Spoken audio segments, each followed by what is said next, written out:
ஒரே பல்லு வலி.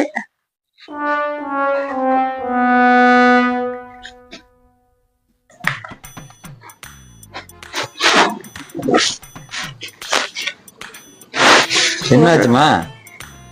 கடவுள் ஒரு சொத்த பல்லுப்பா, வெடியா குடைச்சல், கண்ணு மூடி தூங்க முடியல. சொத்த பல்லு இருந்ததுன்னா பயங்கரமா வலியாகும். நீங்க ஒண்ணு செய்யுங்க, பணம் தர போய் புடிங்கிட்டு வந்துருங்க.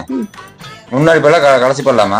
கடவா பல்லு இந்த 20 வருஷத்துக்கு முதல்ல ஒரு பல்லு புடுங்கியே, நீ இந்த தலைவலி தாங்க முடியலப்பா. நீங்க பயந்து கலக்கெல்லாம் ஒண்ணும் இல்ல, இப்ப நிறைய டெக்னாலஜி வந்துருச்சு.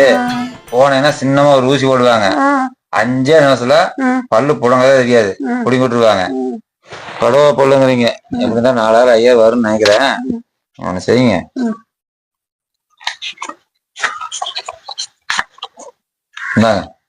ஒரு 5000 ரூபா இருக்குது, அப்புறமேதி போயிட்டு பல்ல புடிங்கிட்டு வந்துருங்க. இல்லைன்னா வெளி தூங்க முடியாது, சாப்பிட முடியாது. சரியா? வாங்கம்மா உட்காருங்க. என்ன தொந்தரவுங்கம்மா? சொத்த பல்லு ஒரே வலிமா. சொத்த பல்லுங்க? கடைசி பல்லு தானுங்க, இந்த பல்லு தான் நாங்க கடைசி பல்லுங்க. அம்மா பல்லு ரொம்ப கெட்டு போச்சுங்கம்மா, பல்லு எடுத்தா ஆகணுங்க. ஊசி போட்டு எடுப்பீங்களாம்மா? வலிக்குமா? ஊசி போட்டுதாங்கம்மா எடுக்கணும், ஆனா வலிக்காம உங்களுக்கு நான் எடுத்து தரேங்க. பீஸ் எமிட்டாகுமா? 5000 ரூபா ஆகுங்கம்மா. 5000மா? இன்னாண்ட பல்லு போடணுன்னா எவ்வளவு ஆகுமாம்மா? அதுக்கு 500 ரூபா தாங்கம்மா ஆகும். அப்ப முன்னாடி பல்லையே எடுத்துடுங்க. இந்தாங்கம்மா 500 ரூபா, முன்னாடி பல்லையே குடிங்கிடுங்க. சூப்பரப்ப. சின்ன வெங்காயத்தை கடிச்சு பார்த்தேன், வெள்ளை பூண்டு மென்னு பார்த்தேன், கிராம்பு கடிச்சுங்க கூட பல்லு வலியே நிக்க மாட்டேங்குது. என்ன பல்லு வலியம்மா? ஏமா பல்ல புடுங்கிமா வலிக்குது? ஆமாப்பா, பல்ல புடுங்கி அப்படியே வலிச்சிட்டு இருக்குதுப்பா.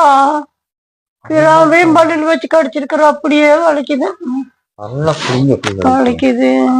ஏமா சொத்த பல்ல புடுங்குறீங்களா இல்லையா? சொத்த பல்லு புடுங்கல, சொத்த பல்லு புடுங்கணும். அந்த அம்மா 5000 ரூபாய் ஆகுங்கிறா. சரி, கடவுள் சொத்த பல்லு புடுங்கனா 5000 ரூபாய் ஆகுமாமா? சரி. பின்னாண்ட பல்லு புடுங்கனா 500 ரூபாயாமா?